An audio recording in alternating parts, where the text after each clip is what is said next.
Sob a proteção de Deus e constatada a presença de quórum, declaro aberta a 12ª sessão ordinária, terceira em formato telepresencial, da primeira Câmara do Tribunal de Contas do Estado do Rio Grande do Norte, transmitida pelo canal do YouTube TCRN, sessões ao vivo, nesta quinta-feira, 30 de abril de 2020. Expediente. A secretária para a leitura da ata da sessão ordinária anterior. Ata da 11ª sessão ordinária, realizada em 23 de abril de 2020, quinta-feira, às 9 horas, segunda em formato telepresencial, transmitida pelo YouTube, através do canal TCRN Sessões ao Vivo, presidida pelo excelentíssimo senhor conselheiro Carlos Thompson Costa Fernandes. Presentes, os excelentíssimos senhores conselheiros substituto Antônio Ed Souza Santana e o representante do Ministério Público junto ao Tribunal de Contas, procurador Ricardo César Coelho dos Santos. Ausências justificadas dos excelentíssimos senhores conselheiros Paulo Roberto Chaves Alves, Maria Adélia Salles e dos conselheiros substitutos Marco Antônio de Moraes e Montenegro e Ana Paula de Oliveira Gomes. Registradas as presenças das secretárias das sessões, diretoria de informática e assessores de gabinete. Expediente. Iniciados os trabalhos da sessão, foi lida a ata da 10ª sessão ordinária de 2020, que, colocada em votação, foi aprovada à unanimidade. Ordem administrativa. O excelentíssimo senhor conselheiro presidente em exercício, Carlos Thompson Costa Fernandes, convocou o excelentíssimo senhor conselheiro substituto Antônio Ed Souza Santana para compor a mesa em substituição ao conselheiro Paulo Roberto Chaves Alves, uma vez que já se encontra em substituição legal ao conselheiro substituto Marco Antônio de Moraes e Montenegro, conforme portaria número 106/2020, GP-TCE. O excelentíssimo senhor conselheiro substituto Antônio Ed Souza Santana retirou de pauta o processo número 14.263/99, TC. O excelentíssimo senhor procurador Ricardo César Coelho dos Santos agradeceu e parabenizou a diretoria de informática, como também todo o TCE, pelo empenho na realização das sessões em formato telepresencial. A sessão foi encerrada às 10 horas e 22 minutos. É só, senhor presidente. Em discussão a ata, não havendo nenhuma proposição de emenda ou alteração, considero-a aprovada. Ordem administrativa. A palavra está facultada na ordem administrativa. Peço a palavra. A palavra à eminente conselheira substituta, doutora Ana Paula. Muito bom dia a todos. Excelentíssimos senhores, na ordem administrativa, peço permissão para retirar de pauta o processo 9083/2018, de relatoria do conselheiro substituto Marco Montenegro, a quem eu estou substituindo, e retirar também de pauta o meu processo originário 6155/2014. Relatarei os remanescentes. Atendido o pleito de Vossa Excelência. Continua aberta a ordem administrativa. Presidente. A palavra ao conselheiro substituto Antônio Ed. Muito bom dia a todos. Eu peço a palavra também para solicitar a retirada de pauta do processo 6.431/2015, da relatoria do conselheiro Paulo Roberto Chaves, a quem eu estou substituindo também na sessão de hoje, a necessidade de alguns ajustes ali para sanear a instrução. Obrigado. Atendido o pleito de Vossa Excelência. Na ordem administrativa, eu registro aqui a convocação do conselheiro substituto Antônio Ed Souza Santana para substituir o conselheiro Paulo Roberto Chaves Alves, conforme portaria número 107/2020, Gabinete da Presidência do Tribunal de Contas do Estado, no período de 21 de abril de 2020 a 20 de maio de 2020. Informo também a substituição do conselheiro substituto Marco Antônio de Moraes Rego Montenegro pela conselheira substituta Ana Paula de Oliveira Gomes, conforme portaria número 109/2020, Gabinete da Presidência do TCE, no período de 21 de abril de 2020 a 16 de junho de 2020. Continua aberta a ordem administrativa, e se nenhum dos senhores conselheiros deseja fazer uso da palavra, passo à ordem do dia. A palavra o conselheiro, em substituição ao conselheiro Paulo Roberto, conselheiro substituto Antônio Ed Souza Santana. Muito bom dia a todos mais uma vez. Excelência, não me restou processos a relatar na sessão de hoje. Agradeço. Passo a palavra à conselheira substituta Ana Paula. Inicialmente, relatarei o processo de relatoria originária do conselheiro substituto Marco Montenegro. É o processo 545/2019, tratam os autos da análise de atos do poder da função legislativa municipal de Severiano de Melo, competência de 2014, concernente ao cumprimento das determinações da LRF, bem como remessa de documentos e informações via CIAI.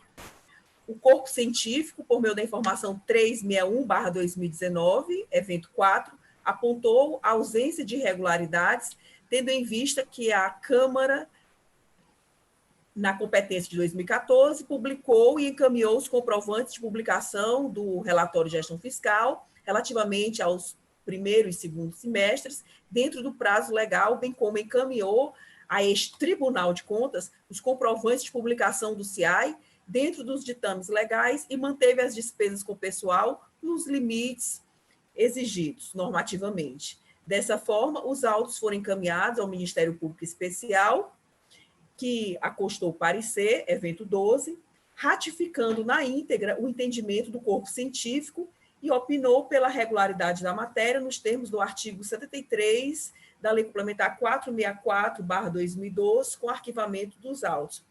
Como a minha manifestação, a minha proposta de voto é em sintonia absoluta com o MPC e com a unidade científica, concluo que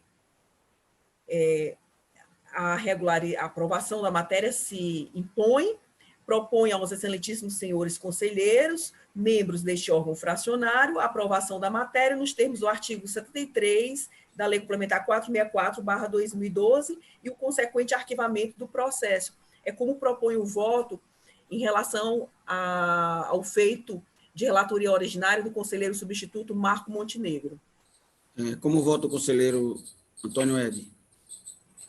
Eu acompanho o entendimento proposto pela relatora. Eu também acompanho integralmente o voto da excelentíssima relatora e o voto é aprovado por unanimidade. Vossa Excelência continua com a palavra. Eu tenho um processo agora a relatar de relatoria originária. É o processo 2881/2018, contas anuais de gestão, competência de 2015, unidade jurisdicionada, Prefeitura Municipal de Areia Branca, responsável Luana Pedrosa Bruno de Moura, advogado da gestora, Dr. Emanuel Pessoa Dantas, OABRN 6078, interessada Iraneide Xavier Cortez Rodrigues Rebouças, escritório de advocacia Barros Maris e Rebouças Advogados, OABRN 237, outra responsável, Lidiane Michele Campos Garcia, advogado, Dr. Tiago Antônio Nepomuceno Rebouças, OABRN 7901. Peço permissão para a reabertura da ordem administrativa e solicitar a inclusão em pauta desse processo, na sistemática extrapauta. Entendido o pleito de Vossa Excelência. Ele não estava incluído na pauta, não, antes? Não, por lapso de memória, Não tem problema, não. Para solicitar a inclusão. Entendido, Vossa Excelência. Então, relatarei na sistemática extrapauta, conforme artigo 18 do Regimento Interno. Sinopse fática.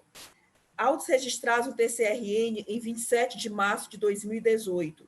Verso processo sobre a prestação de contas anuais de gestão a cargo da senhora Luana Pedrosa Bruno Moura, responsável pela Prefeitura Municipal de Areia Branca, competência de 2015. No evento 4, consta informação da unidade científica, pugnou pela citação da gestora o que deferir. No evento 15, a DAE atestou a citação efetiva da mandatária. No evento 16, vê-se sua resposta. No evento 25, o excelentíssimo senhor Carlos Roberto Galvão Barros, membro do MPC, ofertou cota 98/2018, pugnou pela citação da senhora Iraneide Xavier Cortez Rodrigues Rebouças. Citada, Iraneide Xavier Cortez Rodrigues Rebouças acostou a defesa, eventos 37 e 38. Responsável pela prestação das informações, quando de seu prazo fatal, sustentou que não encontrar informações suficientes à produção da prestação de contas em tempo hábil, motivo porque, ante as circunstâncias fáticas e jurídicas comprovadas nos autos, evento 58, proferir decisão interlocutória simples não terminativa, no sentido de afirmar juízo positivo para presidir a instrução, afastar a senhora Iraneide Xavier Cortez Rodrigues Rebouças da triangulação processual e determinar a citação da senhora Lidiane Michele Campos Garcia, à época vice-prefeita, sucessora da senhora Luana Pedrosa Bruno Moura. Conduzido o caderno ao corpo instrutivo, Adam apresentou informação conclusiva, na qual propôs a aplicação de multa em desfavor da senhora Luana Pedrosa Bruno. Pontuou a equipe científica envio intempestivo da prestação de contas, 739 dias de atraso. A prestação de contas vencera em 18 de maio de 2017, contudo, só chegaram ao TCRN em 27 de maio de 2019. Estado a se manifestar, o MPC opinou pela regularidade da matéria e pela impossibilidade de aplicação de sanção às gestoras pela mora, evento 101. Eis o relato útil do feito, passo à motivação. No evento 94, verificou o ADAM que, no caso concreto, as informações relativas à gestão municipal deveriam ter sido apresentadas até 18 de maio de 2017. No evento 94, a ADAM não apontou qualquer achado auditorial comprometedor da rigidez do mérito das contas. Limitou-se a pugnar pela combinação de tutela sancionatória em desfavor da senhora Luana Pedrosa Bruno, em virtude do envio intempestivo das contas. Ressalto que a senhora Lidiane Michele Campos Garcia informou haver assumido a gestão municipal de 17 de maio de 2016 a 31 de dezembro de 2017, tudo com o escopo de completar o mandato, o que, de fato, se encontra comprovado nos autos. Folha 7, do documento 4966/2018, evento 16. Esclareço que, mediante decisão interlocutória simples não terminativa, evento 58, afastei a senhora Iraneide Xavier Cortez Rodrigues Rebouças da triangulação processual, pois comprovou processualmente a existência de circunstância prática limitadora da conduta. De acordo com o guardião da ordem jurídica, evento 101, considerando que as contas anuais de gestão referentes ao exercício de 2015 foram prestadas em 27 de maio de 2019, discordando do entendimento proferido pela unidade técnica nos termos da informação conclusiva incerta no evento 94, e filiando-me à recente jurisprudência desta Corte, como se observa no caso dos processos 722/2018, 2935, processo 2935, tendo como relator o excelentíssimo senhor conselheiro Carlos Tompos Costa Fernandes, e nos autos 5317/2018, tendo como relator o excelentíssimo auditor Antônio Ed Souza Santana. Destaco que o ônus decorrente da omissão ou atraso na prestação de contas de gestão referente ao exercício de 2015 não pode recair sobre nenhuma das gestoras, terminada a citação do MPC. Digo eu, na casuística, os fatos geradores relativos à prestação de contas ocorreram na gestão da senhora Luana Pedrosa Bruno, porém, o dever de prestar contas já se encontrava sob responsabilidade da senhora Iraneide Xavier Cortez Rodrigues Rebouças. A prestação de contas vencera em 18 de maio de 2017, todavia, só chegaram ao TCRN em 27 de maio de 2019. No ASO, é relevante registrar o posicionamento adotado por este tribunal quanto à responsabilização do gestor nos processos referentes ao exercício de 2015, tendo em vista a prorrogação prazal para a entrega das contas anuais de gestão. Em 22 de agosto de 2019, na sessão ordinária realizada por este órgão fracionário, o excelentíssimo senhor conselheiro Carlos Tompos Costa Fernandes relatou os processos 2994/2018 e 726/2018, que abordaram problemática similar. Basicamente, a conclusão foi a seguinte: a. Levando em conta que a extensão de prazo para a prestação das contas anuais de gestão, competência de 2015, transferiu a responsabilidade da obrigação ao gestor subsequente, efeito prático da Resolução 28/2017, o fato há que ser atentado pelo TCRN.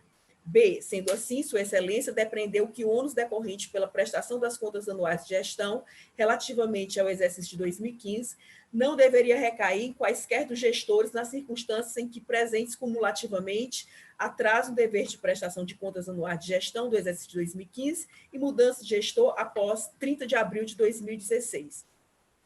Entendo aplicável o entendimento firmado no referido voto, vez que os dois requisitos se encontram presentes nos autos. atraso na entrega da prestação de contas e mudança de gestor após 30 de abril de 2016. Ao pesquisar no sistema informatizado deste tribunal, a senhora Luana Pedrosa Bruno iniciou sua gestão em 1º de maio de 2015, findando-a em 17 de maio de 2016, por ter sido cassada. Em seguida, a gestão foi assumida por Lidiana Michele Garcia até 31 de dezembro de 2016.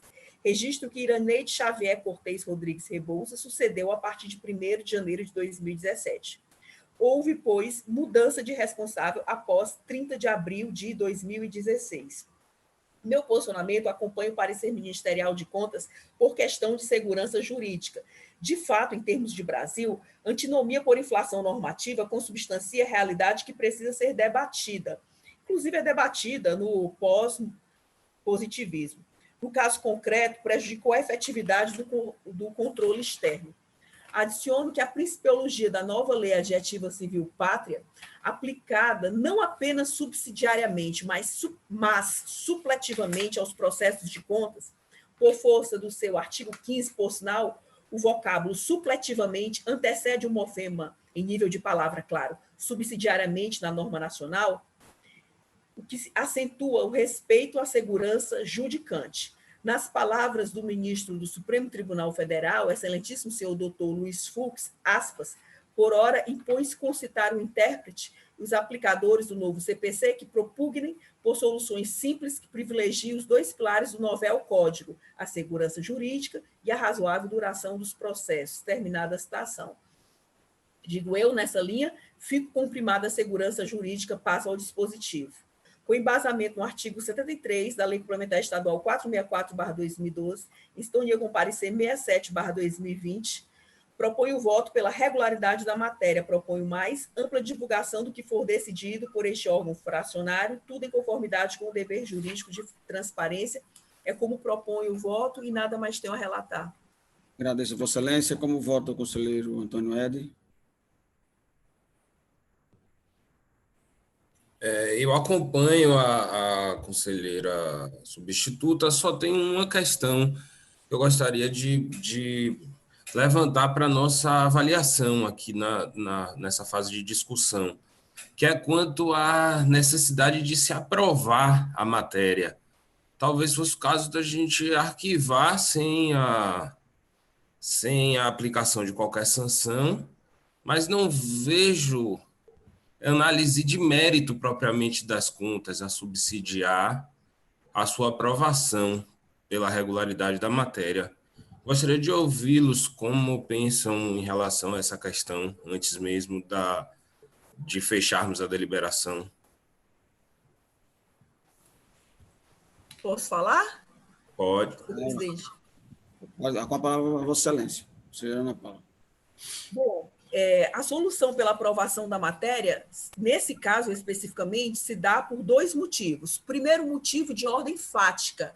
A DAN examinou as contas, a instrução desse processo foi bastante aprofundada, eu devolvi para a unidade instrutiva várias vezes, e a DAN não apontou objetivamente nada que levasse à desaprovação da matéria. Examinei também o processo, a meu ver e sentir, nada obsta à desaprovação da matéria. E eu disse dois motivos, mas vai o terceiro, que a meu ver é um motivo que não se pode desconsiderar, que em casos semelhantes, nos precedentes trazidos pelo excelentíssimo senhor conselheiro Carlos Thompson Costa Fernandes, o desfecho da questão, em situações similares a essa, foi pela aprovação da matéria. Então, não vejo motivo para não aprovar esse processo, já que nada consta que desabone, não há fato algum desabonador da qualidade e da rigidez dessas contas. Eu me recordo que numa sessão do Pleno, em que eu estava a substituir, salvo engano, o conselheiro Renato, o excelentíssimo senhor conselheiro Carlos Thompson Costa Fernandes, um caso que não se aproxima desse, mas a reflexão, sim, se encaixa perfeitamente, entre termos um processo, nas palavras do excelentíssimo senhor conselheiro Carlos Thompson, não sei se Vossa Excelência se recorda do que eu vou falar, entre termos um processo em que não se delibera o mérito e em outra situação em que se delibera o mérito e é pela aprovação da matéria, considerando a nova principiologia trazida pela Lindbe, o que seria mais adequado? Não vejo motivo para não aprovar esse processo.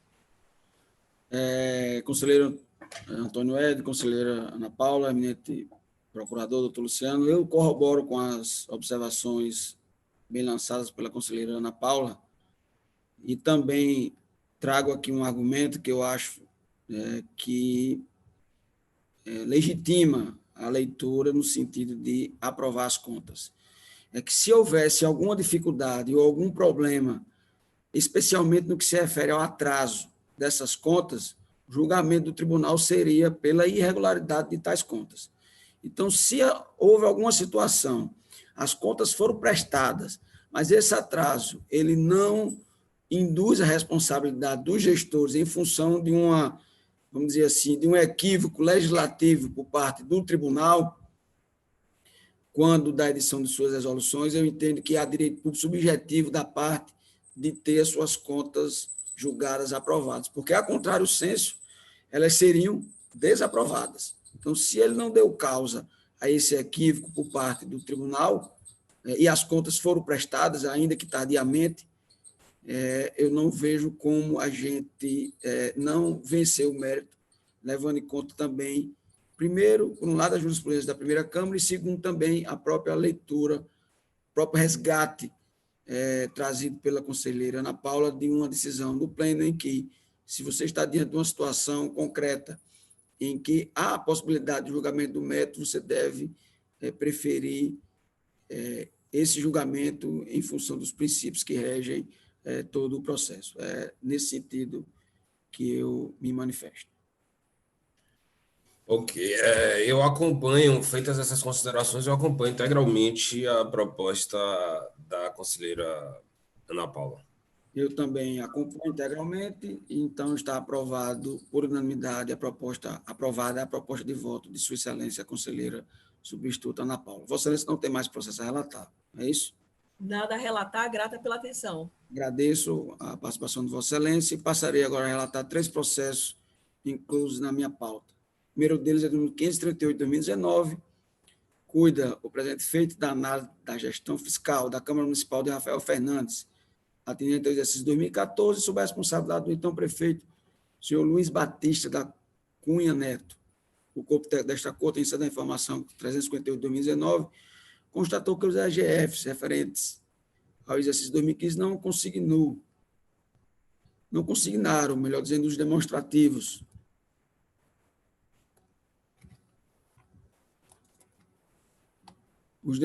do montante da disponibilidade de caixa da despesa com o pessoal e o demonstrativo da inscrição em registro a pagar, sugerindo a aplicação de multa por essas supostas irregularidades. Citado para apresentar a defesa, o senhor Luiz Batista da Cunha Neto quedou-se inerte, razão pela qual foi declarada sua revelia. Seguindo os autos ao parque especial, o eixo opinou pela irregularidade da matéria e aplicação de multas. O relatório passa a votar.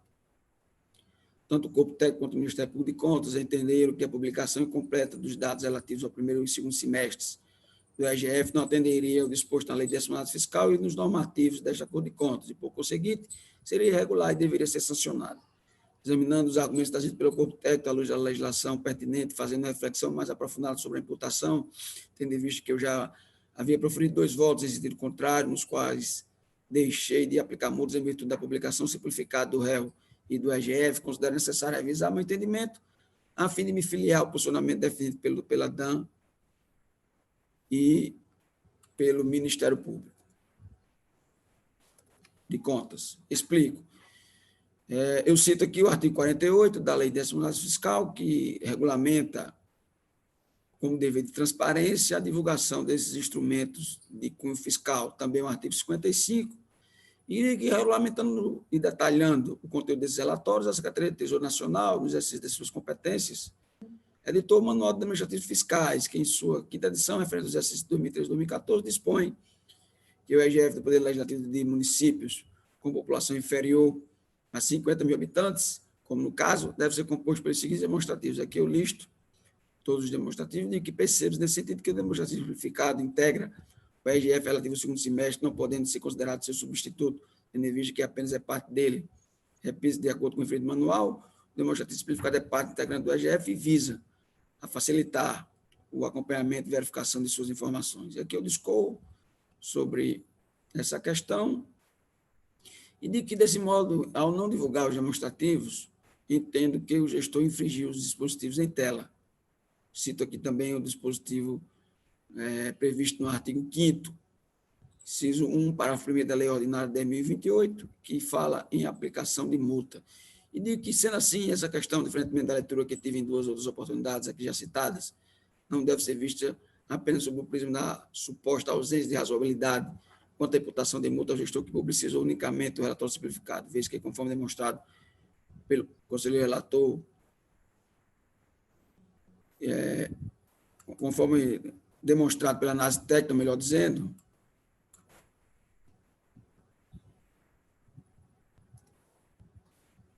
a presente omissão termina em última ratio, além de transgredir os comandos normativos da LRF e seus propósitos, a dificultar sobremodo a fiscalização do controle externo e também a afetividade do próprio controle social, entendimento já adotado por mim quando o julgamento do processo 770.0718/2011. Eu digo também que, considerando que o EGF do segundo semestre não foi publicado corretamente, tem-se que tal conduta pode se enquadrar com mais improbidade, aí seja a representação imediata ao Ministério Público Estadual, com vista a possibilitar ao órgão ministerial a apuração da licitude e a adoção de medidas judiciais pertinentes. Eu afasto aqui, pois, a incidência da súmula 29 desta Corte de Contas. Digo também que, com o trânsito julgado dessa decisão, há de se encaminhar tal processo, no caso, suas cópias, para a Justiça Eleitoral, nos termos do artigo 1º, inciso 1, a linha G, da Lei Complementar Federal número 64 de 90, com a redação dada pela Lei Complementar 135 de 2010, o contentamento consolidado por esta Corte e é tratado na súmula 29, apenas é aplicável a situações em que as irregularidades decorram de atrasos nos envios a este Tribunal de Relatórios Registros pela Eleição Fiscal e anexo do CIAI, e não sendo estas as únicas ilicitudes presentes no caso em julgamento. Ante o exposto, acolhendo parcialmente a informação no corpo instrutivo e parecer do MP de Contas, que entenderam pela publicação incompleta do EGF do primeiro semestre, voto pela aprovação das contas da Câmara Municipal de Rafael Fernandes, atendendo esse 2014, sob a responsabilidade do então prefeito municipal, o senhor Luiz Batista Cunha Neto, da Cunha Neto, na forma do artigo 71 da Lei Complementar Estadual 464 de 2012, combinado com o disposto na Lei Federal 10.028, aplicando R$ 2.600, equivalente a 30% dos seus subsídios anuais. Também voto pelo encaminhamento das principais peças ao Ministério Público Estadual. É como eu voto.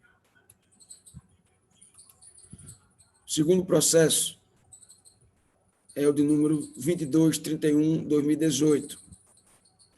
Versam os autos de contas anuais ou de governo do chefe do Poder Executivo Municipal de São José do Campestre. Responsável é Cione Ferreira de Souza Oliveira. Eu aqui identifico diversos considerandas na formulação do parecer. Pontuo aqui que a responsável, a senhora Cione Ferreira de Souza Oliveira, então prefeita municipal à época do exercício de 2016, quanto à regularidade presente relativa à ausência de prestação de contas anuais do governo sob referência, mesmo após sua citação, não as prestou.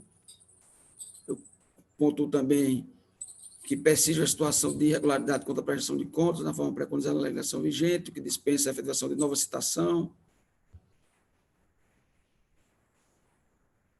E, nesse sentido, com base na informação técnica, voto pela emissão de parecer prévio desfavorável à aprovação das contas de contas anuais ou de governo, em razão da ausência de sua prestação ao Tribunal de Contas, referentes ao exercício de 2016, como já dito, do município de São José do Campestre, tendo como responsável a senhora Cione Ferreira de Souza Oliveira, devendo referido parecer prévio ser encaminhado à augusta Câmara de Vereadores do referido município, cuja deliberação deve ser oportunamente informada a este tribunal.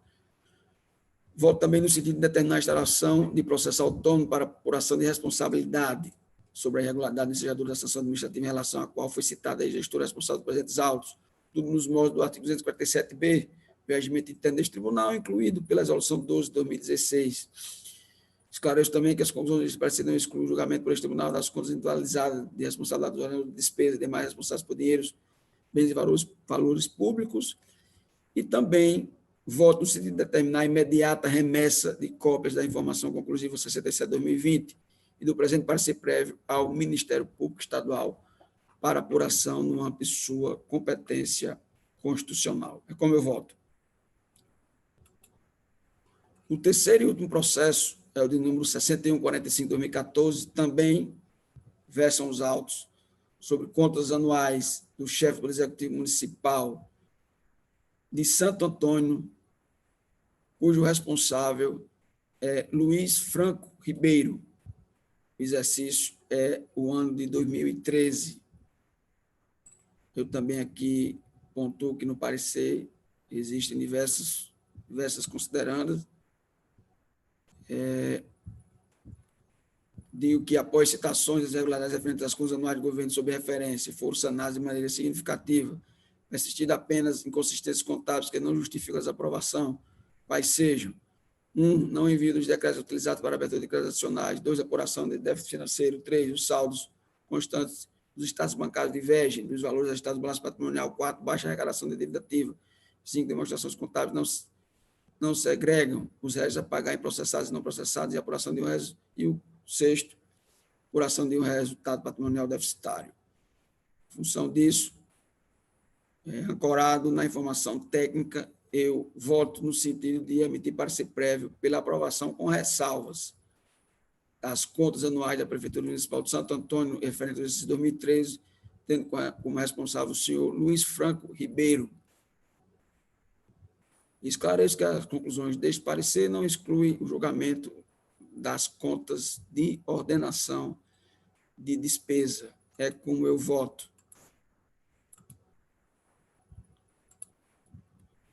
Senhores conselheiro Antônio Ed, conselheira Ana Paula, eminente procurador doutor Luciano, eu agradeço a participação de todos, também de Vossa Senhoria Luciana, e nada mais havendo a tratar, declaro encerrada a 12ª sessão ordinária, terceira em formato telepresencial, na primeira Câmara do Tribunal de Contas do Estado do Rio Grande do Norte, convocando uma próxima para quinta-feira, dia 7 de maio de 2020, no horário regimental. Um bom dia a todos.